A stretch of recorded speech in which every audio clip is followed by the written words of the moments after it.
Ustedes me dicen. ¿Ya está grabando? Ya. Sí. Ya. Ah, ok. Bueno, la electronegatividad es un concepto que ustedes deben de tener ya al menos un poco de familiarizado con este tema desde la secundaria. Y esta electronegatividad es otra propiedad periódica, pero no la vimos junto con las otras porque tiene una peculiaridad distinta. Entonces vamos a ver qué es esto de la electronegatividad.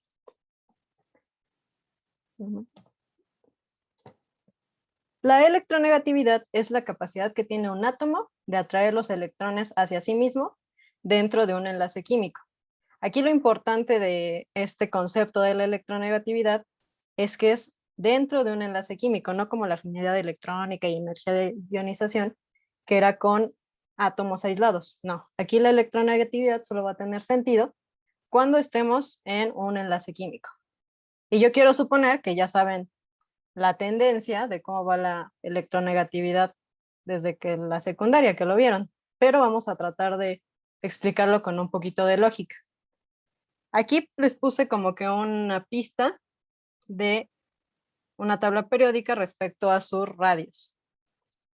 Y estos radios tienen que ver con la electronegatividad. ¿A alguien se le ocurre por qué los radios tienen que ver con la electronegatividad? Por la fuerza que necesitan para atraer a los electrones.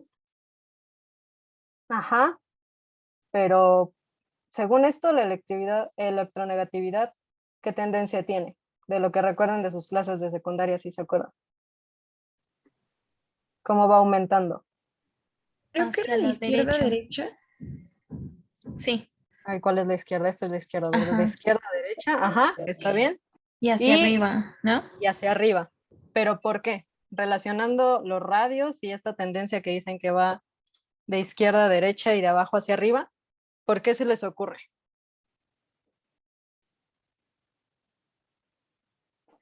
Porque el radio está más chiquito y entonces pueden acercarse más y lo atrae más fuerte. Exacto. Como el radio va a estar más chiquito en este lado, como dijo es Fernanda, va a estar más chiquito y va a traer los electrones hacia sí mismo con más fuerza. En cambio, si está más grande, no va a tener la misma fuerza de atracción de los electrones. Ok, hasta aquí vamos bien recordando lo de la secundaria. Va de abajo hacia arriba y de izquierda a derecha. Ahora, pues para medir o tener valores fijos de electronegatividad, se hicieron varias escalas de electronegatividad. Una de ellas es la escala de electronegatividad de Pauli. Linus Pauling fue el primer científico que describió el término de la electronegatividad y fue el que propuso la definición que vimos ahorita en la diapositiva anterior. Él entonces, para poder medir y tener una escala de electronegatividad, realizó ciertos cálculos teóricos y experimentales basándose en la energía de enlace, y con estos cálculos de energía de enlace obtuvo valores de su escala de electronegatividad. Lo que hizo fue hacer una diferencia de energías de enlace de un cálculo teórico y de un cálculo experimental, y así propuso su escala de electronegatividad de Pauli. Y aquí podemos ver ya numéricamente, esta escala no tiene unidades, él utilizó un factor para dejarlo adimensional, y esta es la escala que tenemos. Igual yo creo que la vieron en la secundaria probablemente. Y aquí se corrobora con sus cálculos teóricos que el flúor va a ser el más electronegativo, teniendo un valor de 4. Y por otro lado, vamos a tener el menos electronegativo, que va a ser el francio. Esto les digo, esto ya desde la secundaria lo tuvieron que haber visto. Hasta hay memes de eso, ¿no? Hasta aquí todo bien. Aquí tómenle captura de pantalla porque esta tablita la vamos a utilizar en unos ejercicios de más adelante. ¿Dudas hasta aquí? No. No, todo bien. Ok. Entonces seguimos con otra escala de electronegatividad, y esta fue la escala de electronegatividad de Millikan. No sé si se pronuncia así, pero yo te voy a decir Millikan. Este es igual, otro tipo de escala de electronegatividad, pero aquí nos usó la energía de enlace para hacer esta escala. Se utilizó el promedio de la afinidad electrónica, que fue un concepto que vimos la clase pasada, y de la energía de ionización. Y aquí la electronegatividad de Millikan viene representada por la letra Xi y un subíndice en M. Aquí se me olvidó decirles que la electronegatividad de Pauli nada más tiene una letra Xi. Entonces, pues nada más se hace el promedio de la primera energía de ionización y la primera afinidad electrónica y se hace un promedio. Y así se obtuvieron todos estos valores. Esta sí tiene unidades, porque parte de estas energías ya sea la de ionización o la afinidad electrónica, y Millikan no hizo un rescalamiento para hacerla dimensional. Esta sí tiene unidades y son kilojoule sobre mol.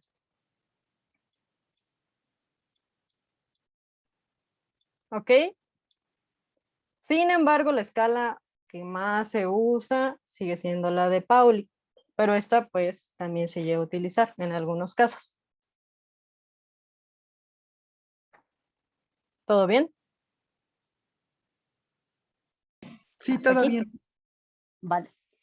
Sí han tenido tiempo de anotar y todo, ¿verdad? Porque Sí. luego me acelero.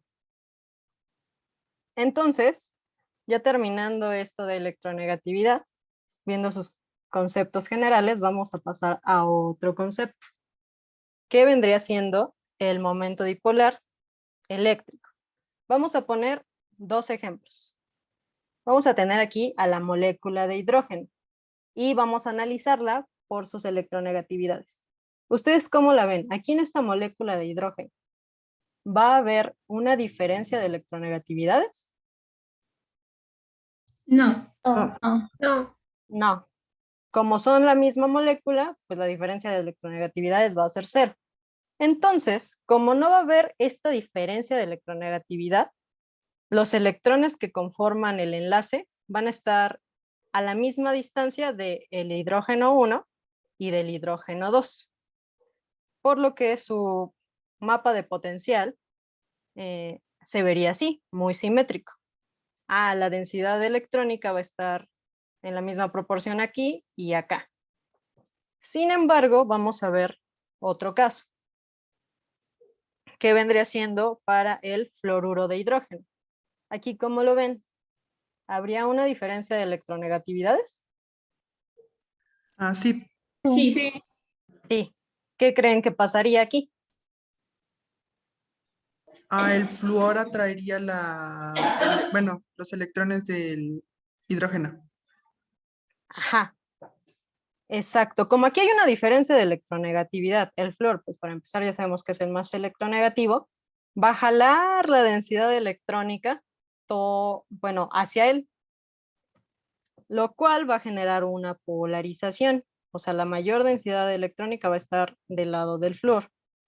Y esto nos va a provocar que aparezcan dos cargas parciales que vienen dadas por el subíndice, por la letra griega delta. Vamos a tener una carga parcial positiva en el átomo que tenga la menor electronegatividad y una carga parcial negativa en el que tenga una electronegatividad más alta. ¿Está claro hasta el momento?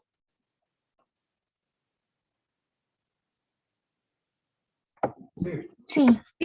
Ok, vale. Entonces podemos continuar ya definiendo como tal al momento dipolar eléctrico. Aquí me faltó ponerle eléctrico porque también hay magnético, pero en este caso es momento dipolar eléctrico. Vamos a ver su definición como tal y las matemáticas de esto. Entonces, ya vimos que ya tenemos cargas parciales en nuestros átomos. Podemos definir ya el momento dipolar, que el momento dipolar es que cuando tenemos dos cargas del signo opuesto que se encuentran separadas por cierta distancia, se va a generar un dipolo eléctrico. Y el tamaño de este dipolo eléctrico se mide por el momento dipolar. Este momento dipolar lo van a encontrar en los libros como la letra griega mi, o mu, como le quieran decir, con una flechita arriba. ¿Qué significa que tenga una flechita arriba? ¿Qué es un vector? Exacto. Este momento dipolar va a ser un vector y viene descrito matemáticamente de la siguiente forma. Mi igual a Q de vector. Vamos a ver qué es cada una de estas cosas. Tenemos mi, que es el vector momento dipolar, que ya lo habíamos visto. ¿Qué creen que es la Q? ¿La carga? Carga. Exacto. La carga, en este caso de las moléculas, pues sería la carga parcial. ¿Y qué creen que es la D, rayita? La distancia que Exacto. La distancia de separación que va a haber entre los átomos. Y todo esto es lo que describe el momento dipolar eléctrico. ¿Y qué unidades creen que va a tener? ¿Coulomb por metro? Coulomb por metro, exactamente. Eso en el Sistema Internacional de Unidades. Pero, si se acuerdan, las cargas elementales son muy chiquitas y las distancias de separación pues también están del orden de los nanómetros y de los Armstrongs. Entonces se hizo una como nueva unidad, que es una unidad compuesta, que se le conoce como el dBi. Y el dBi, un dBi va a ser igual a 3.34 por 10 a la menos 30 culómetro, que serían las unidades del Sistema Internacional de Unidades. Pero pues como está bien chiquita, por 10 a la menos 30, pues se pasó al dBi. ¿Está bien? ¿Todo claro hasta el momento? Sí. A ver, espérenme tantito, 2 segundos.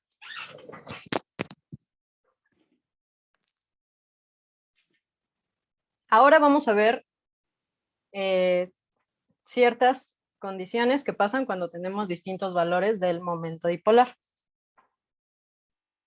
Entonces, vamos a tener dos casos.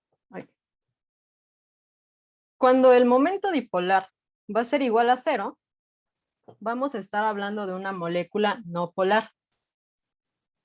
Y el segundo caso es cuando vamos a tener un momento dipolar distinto de 0, vamos a tener una molécula polar. Y para esto vamos a hacer un pequeño ejercicio para que entiendan cómo se construye. Vamos a calcular el momento dipolar total para una molécula.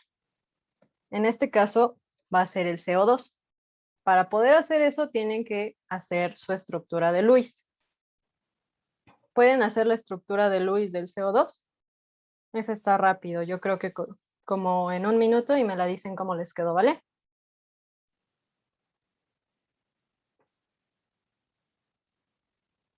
A la 1:23 checamos cómo les quedó.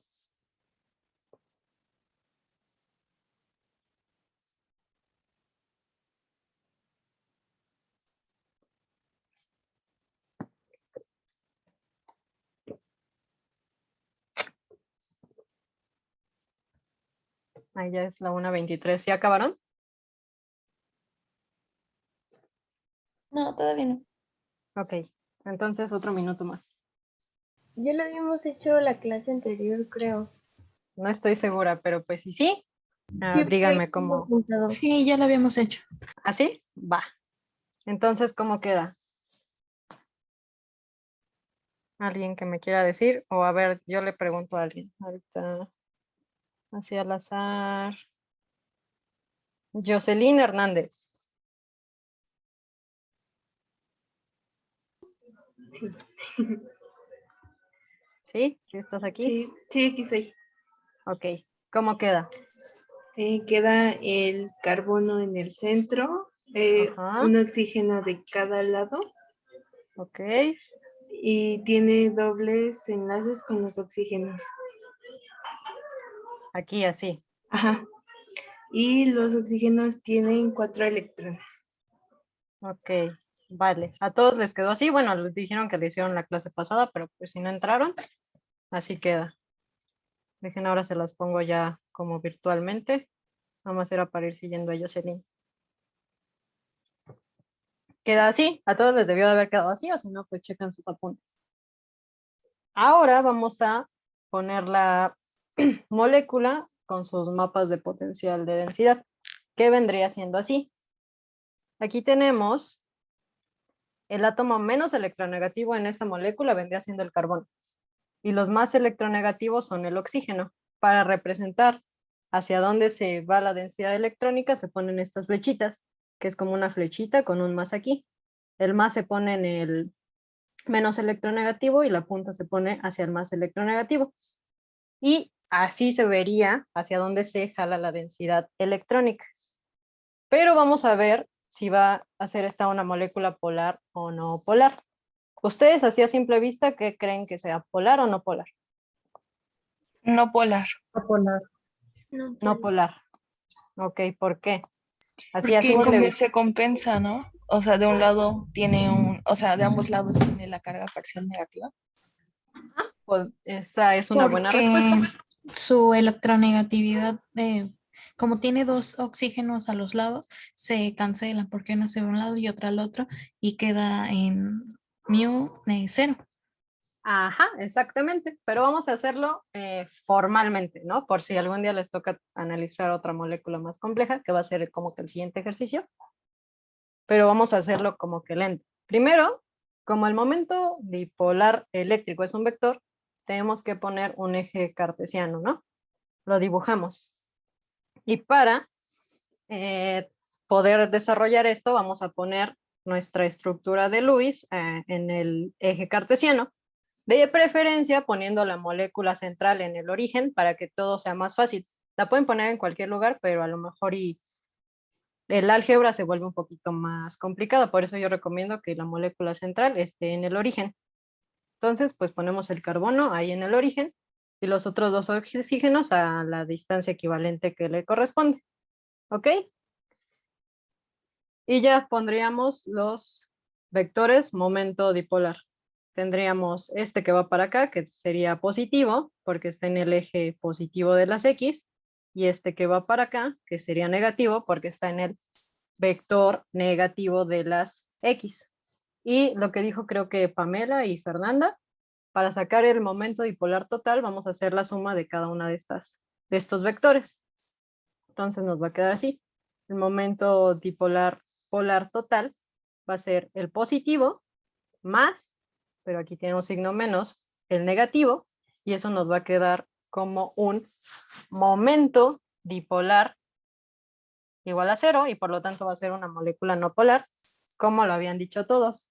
Esto se veía así a simple vista que sí iba a ser no polar, pero en otros casos no se puede tan fácil. ¿Vamos bien hasta aquí o hay alguna duda?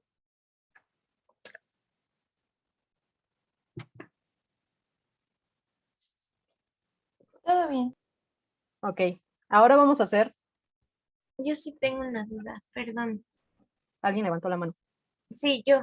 Vanessa, sí, Perdón, sí, dime. para mí se toman valores, o sea, ¿se van a tomar valores numéricos o...? Para este ejemplo, no, porque era Ah, nada no, más pero más como para, adelante, ¿no? ¿cómo?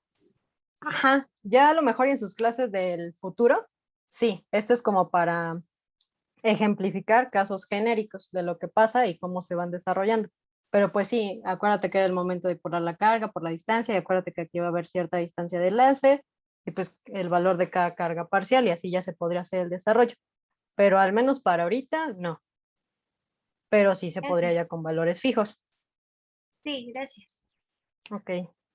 Y creo que ya nadie tiene la mano levantada. Entonces vamos a hacer otro ejemplo un poco más complicado, que va a ser este de, ¿cómo se llama esta molécula? Fluoruro de bromo. Digo, de De boro. boro. Ajá. Acuérdate, trifluoruro de boro. Entonces, vamos a calcular su momento dipolar eléctrico. ¿Cuál era el primer paso que tienen que hacer? La estructura. La estructura del Lewis. Ajá. Entonces, como este está facilita unos 3 minutos para hacer su estructura de Lewis de el trifluoruro de boro. O 4, para que la hagan con calma.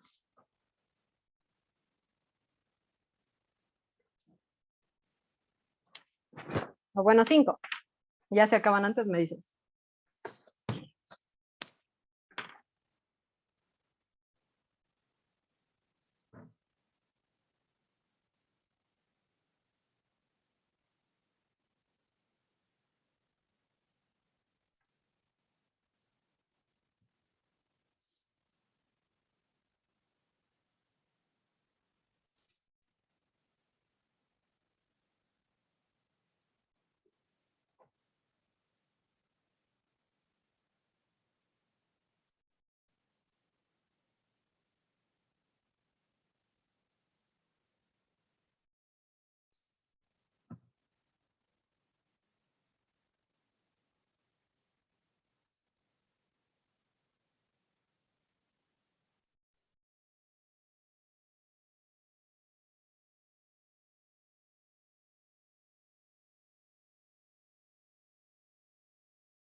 Listo, Pame.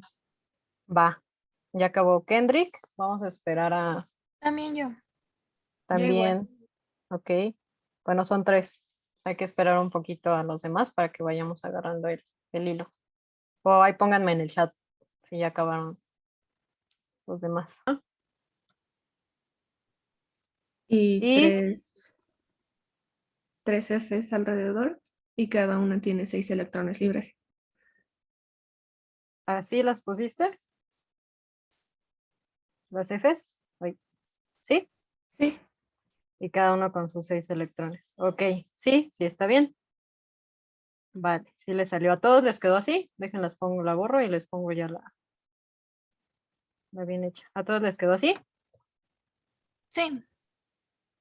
Ok, esta tiene un pasito extra de algo que todavía no vemos y que vamos a ver probablemente en la otra clase, que es su geometría. Por geometría, la estructura quedaría así. No estaría así en ángulo recto de 90 grados, sino que ay, espérenme, de el ángulo que se forma del flúor, boro-flúor, va a tener 120 grados, no 90 como nos sale en la estructura de Lewis, pero eso ya lo vamos a ver un poquito más adelante en el tema que viene. Pero esa es como la pista que les doy. Entonces, ¿ahora qué seguiría para poder calcular este momento dipolar? Poner los vectores en un eje de referencia. Exacto. Vamos a poner nuestro plano de referencia y quedamos que el átomo central lo poníamos en el origen. Y quedaba así. Yo les voy a ayudar con uno y ustedes van a tener que desarrollar los otros dos.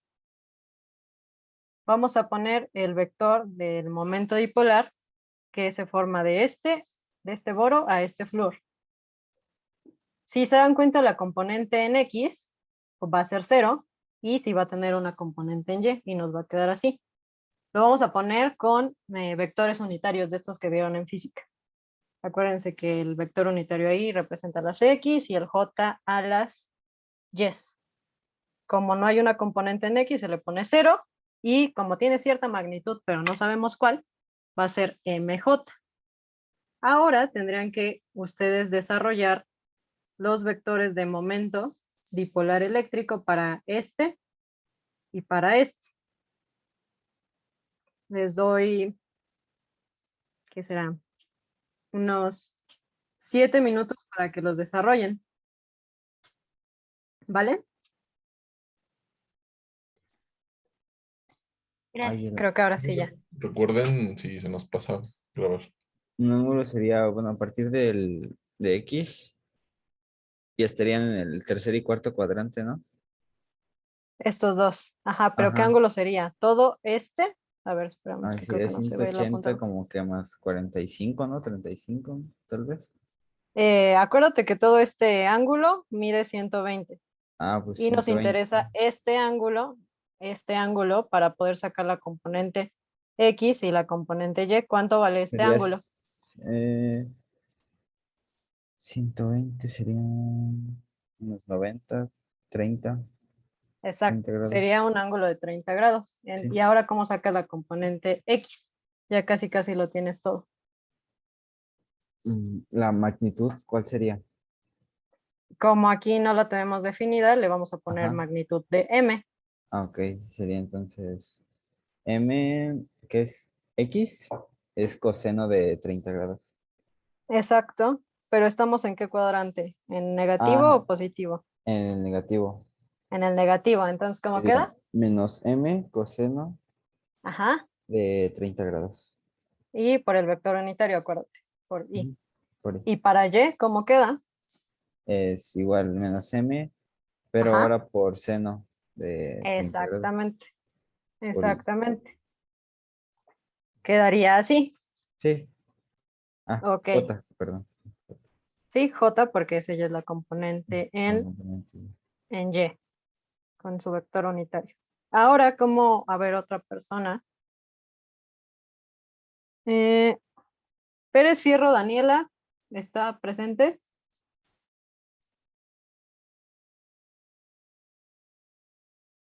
¿Vino o no vino?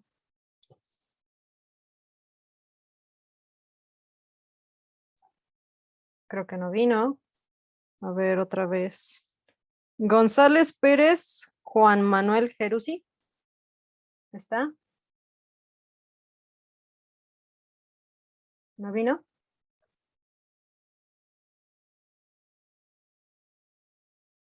¿No vino? Híjole. Bueno, entonces, Corbera Rojas, Elizabeth Michelle.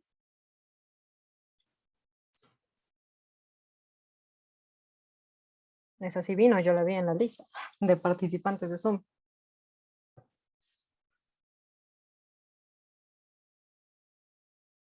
Elizabeth Michelle. Nada más tienes que decir el otro. Bueno, a ver, ¿quién me quiere decir el otro? A ver, ¿quién Yo, levantó la mano? Sí. Yo. Bueno, te ganó, creo que Kendrick. ¿Sí fue Kendrick? ¿O quién fue el que dijo yo? yo Ángel. Ah, ok, Ángel. Pues la otra es igual, solamente que en vez de tener menos coseno de 30 por m, es coseno de 30 por m, porque es positiva la componente. Exactamente. Esta era la fácil, las regaladas. Obteniendo esta, saldría esta porque están todos equidistantes, ¿vale? Ahora, ¿qué tenemos que hacer para encontrar el momento dipolar total? Igual tú, Ángel. Una pregunta, nada más para Ajá, confirmar. ¿Está ajá. bien si ocupé el ángulo de 60 en lugar del de 30? Y nada más, bueno, pues ahora sí que me quedaron invertidos los senos y cosenos, pero es que ocupé el otro. ¿Por qué el de 60? Ah, pero Ajá, pusiste ya sé respecto al cateto opuesto, el ángulo de que estaría aquí, ¿no? Ya sí. creo que ya te entendí. Sí, sí, no hay problema. Usaste la relación contraria con este ángulo, ¿no? En vez de este, Lo ocupé con el que está pegado a las yes negativas. el que está pegado a las y negativas. Ajá, sí, porque vendría siendo correspondiente con este, ¿no? Que este ángulo de 60 y ya te queda, son como alternos internos opuestos por el vértice, no me acuerdo, y sí te da la misma relación. Sí. Ok. Nada más quería confirmar. Gracias. Vale. Entonces, Ángel, ¿qué sigue para obtener el momento? Tendríamos que hacer la suma de las componentes. Ajá. En este caso, de menos coseno y coseno, pues se elimina, ¿no? Entonces, digamos, las componentes X no habría, y simplemente Ajá. tendríamos que sumar el menos 2 seno de 30 por m más el m, y ya a eso se le saca magnitud. Sí, ¿no? Porque al final A ver, no sé sigue siendo una componente. No, no es cierto, es lo mismo. No, se queda qué. así. A ver, no te entendí, pero sí, más o menos tienes la idea. Vamos a tener que sumar componente por componente para ver cuál nos da el valor total. Para que sea quizás más fácil de verlos visualmente, digo, se puede así, pero por si les da más facilidad, transfórmenlo a número el coseno de 30. ¿Cómo es el coseno de 30 en número?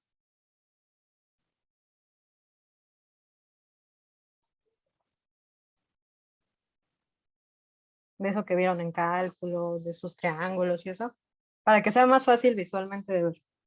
Raíz de 3 entre 2. Exacto. Lo vamos a escribir ya. ¿Y el seno de 30? ¿Cuánto es? 1/2. Ajá. Entonces las vamos a acomodar y vamos a realizar esta suma. Entonces, raíz de 3 entre 2 menos raíz de 3 entre 2 MI, ¿qué nos da?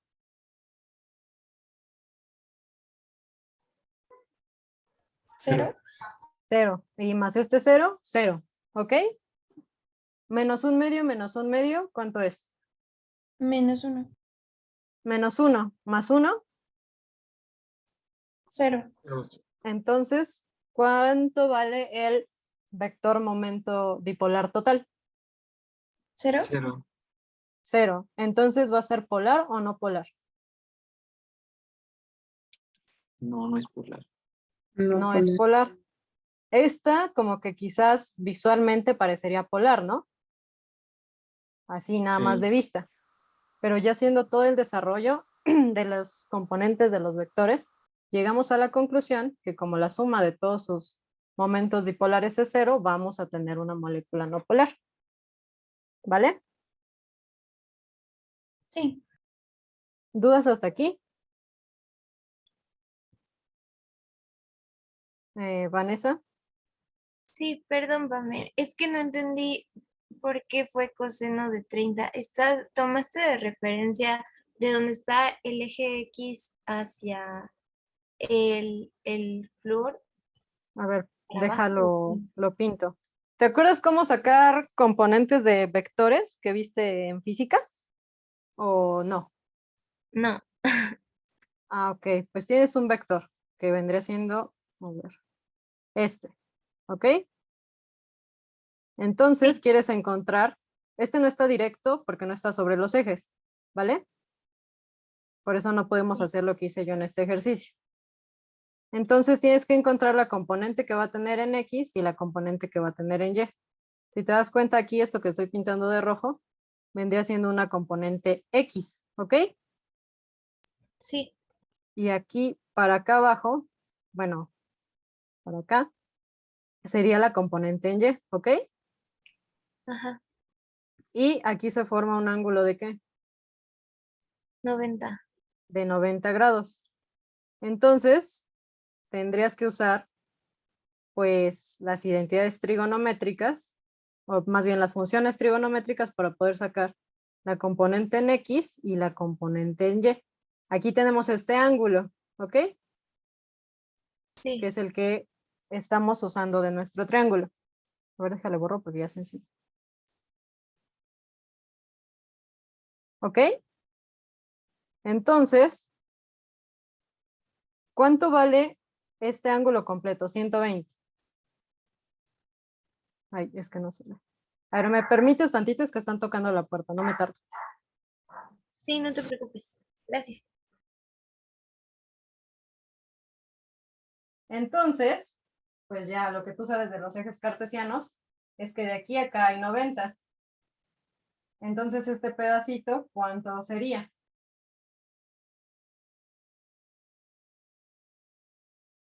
Si de aquí a acá, lo que son los ejes son 90, para este pedacito, ¿cuánto sería, Vanessa?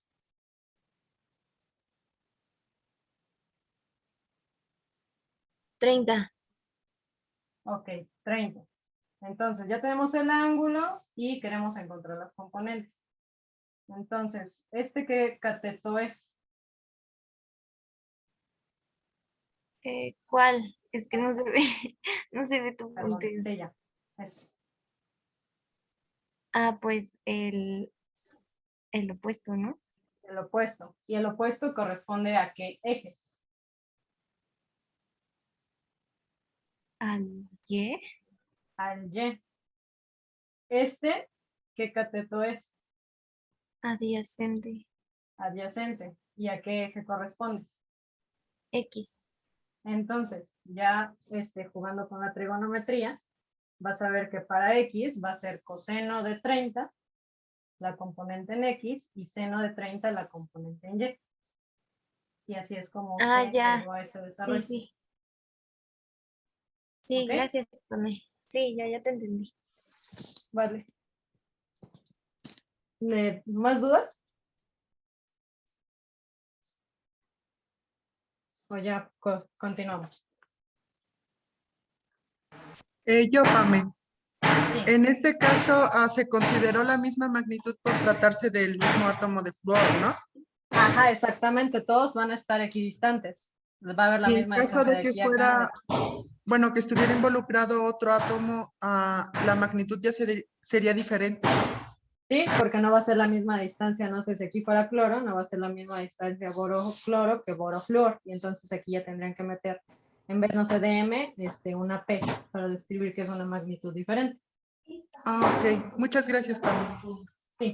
Mami, yo sí Mande. tengo otra duda. En mis clases de física me habían dicho que tomara el ángulo desde el eje X, desde el 0 hasta, ¿cómo se llama? Hasta al punto P, por así decirlo. Entonces, A mí me también. salió me salió menos, en el primero me salió menos 3 raíz de 3 entre 2, o sea, me salió negativo. O sea, desde toda la vuelta. Ajá. Sí. Pues es como pues equivalente, porque aquí estás viendo como que todo el círculo completo, O aquí sea, nada más por un cuadrante. Pero al final debiste de haber llegado como que a la misma conclusión con tus valores, ¿no? Te dio igual 0. ¿No? ok. Es que solo hice el ¿Sí? primero, pero me imagino que sí. Gracias. Sí, porque sí me acuerdo que en física te decían que ibas de aquí y después acá y después acá ibas sumando todos los que ya tenías, ¿no? Sí. Pero acuérdate que igual en cálculo ves que van habiendo pues repeticiones de valores en su triángulo que vieron en cálculo, no sé si se acuerdan. Que ponían aquí un círculo y triangulitos y cada uno tenía un valor. Y ya se relacionaban con las funciones trigonométricas. Es como equivalente, es un desarrollo equivalente. Las dos formas está bien. ¿Sí? Ok, Pame, gracias. Vale. Ahora sí, otra pregunta.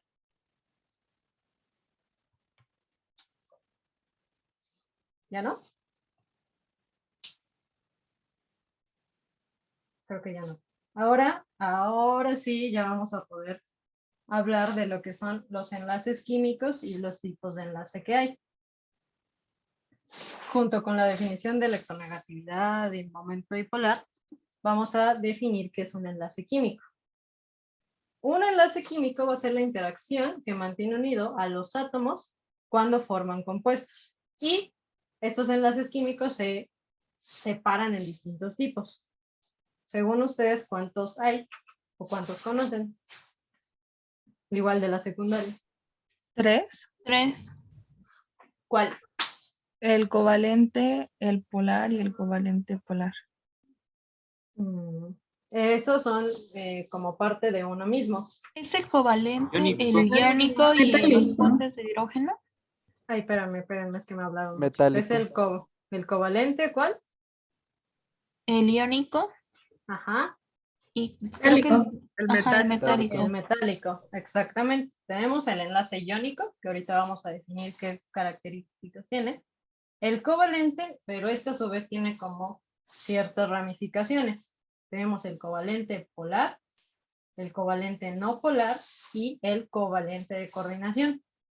Hoy vamos a ver nada más estos dos. Hay toda una materia dedicada al enlace covalente coordinado, ¿ok? Y por último, el enlace metálico. Son estos tres tipos de enlace los que vamos a ver hoy. ¿Está bien? Ahora vamos a empezar a ¿Le puedes diferenciar. regresar, Pame, por fin? Claro. Gracias.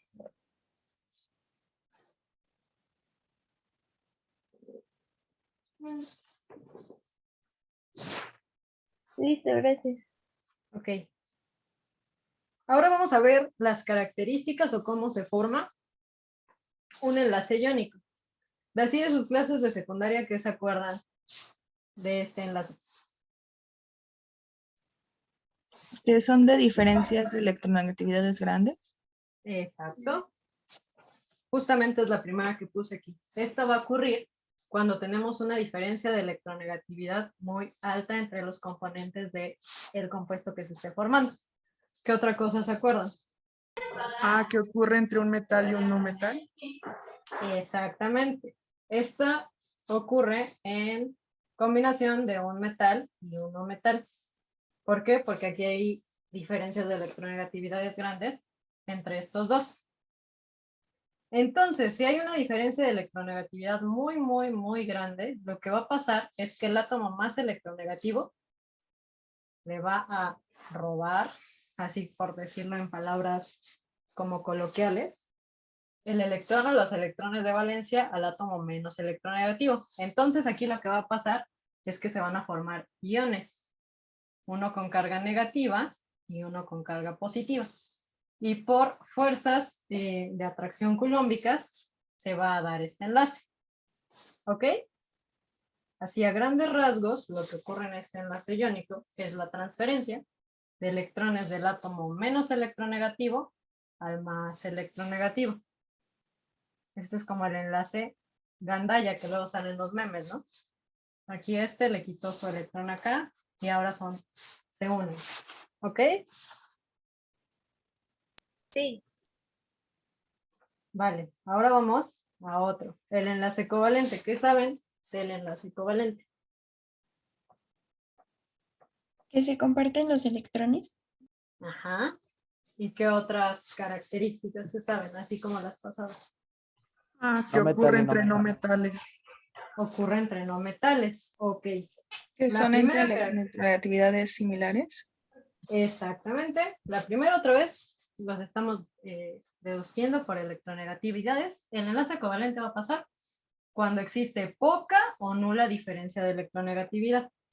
Y como ya nos dijo Kendrick y Monse, va a ocurrir cuando se combinan no metales. ¿Ok?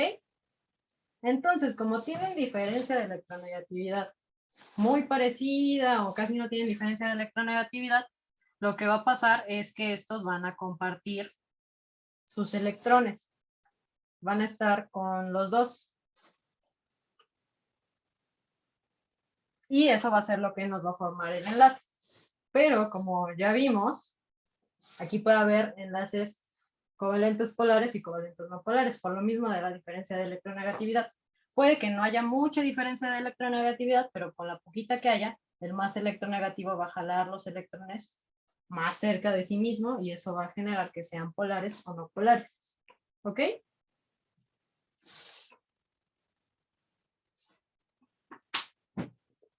¿Todo claro? Recordando las clases de secundaria. Sí. Ahora, hay una forma en la que podemos como predecir qué tipo de enlace se va a formar. ¿Se acuerdan cómo? O no sé si nunca lo hayan visto. ¿Tienen alguna idea de cómo Haciendo la predecir? resta de las electronegatividades. Exactamente. Lo que vamos a hacer es calcular la diferencia de electronegatividades. Y vamos a usar para este caso la escala de Pauli. Vamos a restarle al átomo más electronegativo, el menos electronegativo, o al revés, como quieran, por eso dice que es valor absoluto. ¿Ok? Entonces vamos a tener distintos casos para saber qué tipo de enlace se puede o no se puede formar. Vamos a tener que si esta diferencia de electronegatividad está entre 0 y 0.3, vamos a tener un enlace covalente no polar. Para otro caso, es si vamos a tener esta diferencia de electronegatividad entre 0.3 y 1.7, vamos a tener un enlace covalente polar. Y ya por último, si tenemos esta diferencia de electronegatividad entre 1.7 o más, vamos a tener un enlace iónico.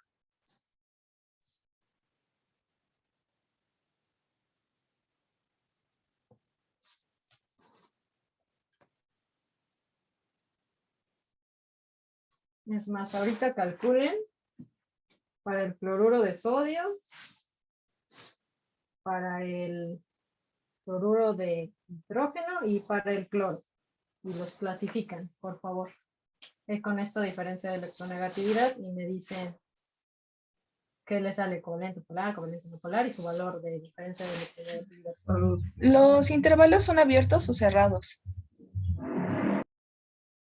Abiertos. Sí, ahí tiene razón. Ahí me faltó ponerle aquí la cosita esa. ¿Qué moléculas le dije? Cloruro de sodio, fluoruro de hidrógeno y cloro, ¿verdad? Sí.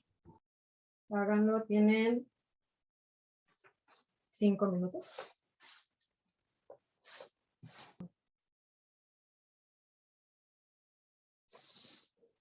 Entonces, Karen Aileen no estuvo. Bueno, Laura Rodríguez. Sí, A ver, ¿cómo te salió? para el primero que era el cloro de sodio, ¿sí era ese? Ajá. ¿Sí? Me salió 2.1. Ok. ¿A todos les salió 2.1? Sí. Ok. Entonces, ¿eso qué quiere decir? Es único. Tiene un Exacto. enlace. El segundo, El segundo era el del cloro, ¿sí? me salió de 0. Exactamente, ese es lógico, ¿no? Va a ser 0 porque es el mismo elemento, entonces va a ser, ¿qué tipo de enlace? No polar. Covalente no polar. Covalente no Covalente polar. no polar, exactamente. Y el último, Me dio 0.9. ¿a todos les dio 0.9? Sí. Entonces, ¿qué tenemos que es? Covalente polar. Ok, perfecto. Ahora ya tenemos una forma de predecir qué tipo de enlace vamos a tener usando esta diferencia de electronegatividad de Pauli. Vamos a pasar al último enlace. Este es distinto. Aquí no se basa en las diferencias de electronegatividades. Se basa en cosas muy diferentes. Díganme así como a grandes rasgos, ¿qué saben de este enlace metálico?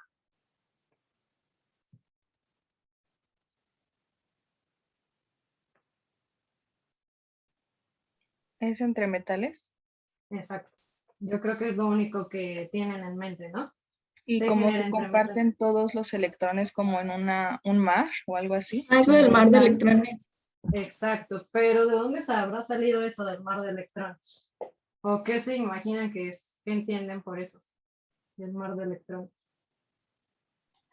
Pues que los electrones en sí no le pertenecen como que a un átomo de metal, sino que se comparten entre todos los átomos.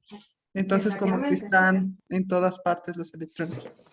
Exactamente. Este es un modelo que se propuso en 1900 por un científico que se llamaba Paul Druth. Hizo este modelo para describir cómo se comportaba la conductividad eléctrica de los metales. Porque si se dan cuenta, como tal, este enlace metálico no se parece a los otros, porque no podemos hablar de una diferencia de electronegatividad. Aquí los electrones van parejo moviéndose a lo largo de toda la red. Paul Druth, para describir este modelo de enlace metálico, utilizó otra teoría que ya existía. Él utilizó lo que se conoce como teoría cinética de los gases para describir este modelo. Esta teoría ya la debieron de haber visto en termodinámica, si no mal recuerdo. Si la vieron ya, ¿no? Ya. Ok. Y vamos a hacer como una pequeña recopilación para que entiendan este enlace metálico respecto a esta teoría cinética de los gases y cómo Paul Druth la adaptó para explicar esto del mar de electrones o gas de electrones o mar de Fermi, que tiene todos esos nombres. Esta teoría cinética de los gases lo que hace es que sigue los fundamentos de la estadística de Maxwell-Boltzmann.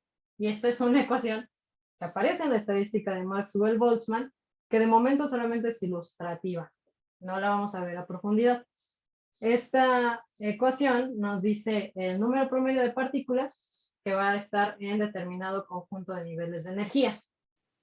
Y está dependiendo del potencial químico de estos niveles de energía, de la constante de Boltzmann y de la temperatura. Pero también se puede reescribir como el número de partículas entre la función de partición por esta energía, la constante de Boltzmann y la temperatura. Esto desde ahorita nada más es como para ilustrar que estamos en este modelo siguiendo la estadística de Maxwell-Boltzmann. Esto ya lo van a ver en el futuro, los que se animen valientemente a llevar termodinámica estadística. Pero vamos a ver qué dice esta teoría cinética de los gases y cómo se adaptó al enlace metálico. Esta teoría cinética de los gases lo que hace es describir el comportamiento termodinámico que van a tener los gases. Y para eso hace ciertas asunciones. Una de ellas es que las partículas se van a encontrar en movimiento aleatorio. O sea, se van a mover en todo su contenedor de forma aleatoria. Y algo muy importante es que estas partículas y el movimiento de estas partículas van a obedecer las leyes de la mecánica clásica, o sea, las leyes de Newton. Aquí no vamos a estar hablando todavía de cuántica y esas cosas así. Y otra cosa importante es que las colisiones que van a tener esas partículas, que van a ser la única forma en la que interactúan, es que van a ser elásticas. Que las colisiones sean elásticas es que van a conservar la energía cinética, o sea, no van a ganar ni perder energía cinética. Por cada colisión se va a quedar su misma energía cinética. ¿Ok? Sí. Ahora vamos a ver cómo le adaptó Drude esta teoría cinética de los gases a el modelo de enlace metálico. Aquí lo que hizo fue proponer que en el enlace metálico iban a existir núcleos atómicos. Estos núcleos atómicos iban a estar compuestos por el núcleo como tal y los electrones de capas internas. Y además iban a estar compuestos por los electrones de la capa de valencia. Y vamos a tener algo así. Este que tiene un signo más serían los núcleos atómicos y este menos serían los electrones de la capa de valencia. Y imitando esta teoría cinética de los gases, Paul Drude dijo que estos electrones de valencia no iban a estar unidos, lo que ustedes me decían al inicio. Iban a ser itinerantes. Itinerantes quiere decir que se iban a mover a lo largo de toda la red. Iban a estar fluyendo, no solamente le iban a pertenecer a este y se van a quedar ahí. Este modelo es muy útil porque sirve para explicar de una forma bastante adecuada la conductividad eléctrica. Sin embargo, no explica tan bien la conductividad de térmica. Esa se usa en el modelo de Sommerfeld, pero ese no lo vamos a ver hoy. Ese ya les corresponde en su futuro, en sus clases de química de estado sólido y propiedades físicas de los sólidos, si las llegan a ver. Pero, a grosso modo, esto es lo que diferencia el enlace metálico de los otros dos enlaces. Los electrones se van moviendo a lo largo de la red sin restricciones. Obviamente hay un potencial que los detiene y que hace que no se escapen de ahí. ¿Está bien? ¿Dudas? ¿Y entonces cómo es que se forma el enlace? Ajá, pues vas a tener tus núcleos y tus electrones de las capas internas. Y pues igual por fuerzas de interacción colómbicas como todos los enlaces, este va a ser un poquito más positivo y este más negativo, y esta atracción entre los electrones de la capa de valencia y tus núcleos atómicos por interacción electrostática pues se van a unir. Igual, ahora sí que igual que todos los enlaces, nada más que este tiene la cualidad de que estos fluyen. Ah, ok. Vale. O Y sea, ahora es ya- como si los electrones actuaran como un tipo, papel aluminio cuando envuelves la comida, por así decirlo. O sea, que hace que todo se quede pegadito, es porque los están enrollando así, o porque, Pues sí, a final de cuentas los electrones van a estar moviéndose a lo largo de toda la red. Esos iguales los van a ver en sus clases del futuro. Pero estas interacciones colómbicas entre la parte como positiva, que tiene al núcleo los electrones, y la parte negativa de estos electrones de valencia van a dar esa fuerza de interacción colómbica, y eso va a ser lo que mantiene unidos a estos pues, enlaces metálicos. A final de cuentas, acuérdense que los enlaces siempre tienen que ver con carga positivo o negativo y se atraen. ¿Vale? Ah, ya, o sea, cuando tengo el núcleo atómico, que aunque tiene algunos electrones de las capas internas, queda con una carga parcial positiva, por así decirlo. Ajá, exactamente. Ah, ok, gracias. Sí. Y ahora ya, por último, vamos a ver algo que se llama triángulo de Van Arkel-Ketelaar, que es otro método que nos sirve para mostrar el porcentaje de carácter iónico, covalente y metálico de distintos compuestos. Este triángulo tiene esta forma. Vamos a tener en este eje X el promedio de la electronegatividad y del lado del eje Y vamos a tener la diferencia de electronegatividad. Vamos a pintar un triangulito de esta forma y en toda esta región vamos a decir que va a ser un enlace iónico. En la región de aquí de en medio va a ser metálico. Este a veces no viene en todos los triángulos, pero en este sí, dice que aquí va a tener como un comportamiento semimetálico y todo esta parte va a venir siendo un enlace covalente. Y de este lado tenemos el porcentaje de carácter iónico que puede tener, o también en algunos libros viene el carácter del porcentaje covalente, pero ese vendría al revés. En vez de aquí ser 90 o 100, sería 0, y acá sería el 100, porque se dan cuenta, acá predomina el enlace covalente. ¿Ok?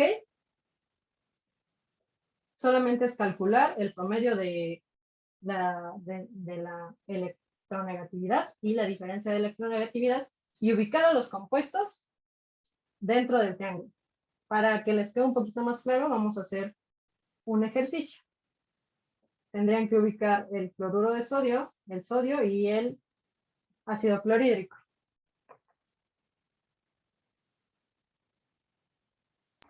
Gracias.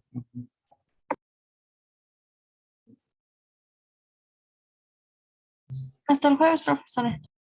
Hasta el jueves. Nos vemos. Gracias. Muchas gracias, Pame. Muchas gracias, Pame. Gracias, Hasta luego, Pamela.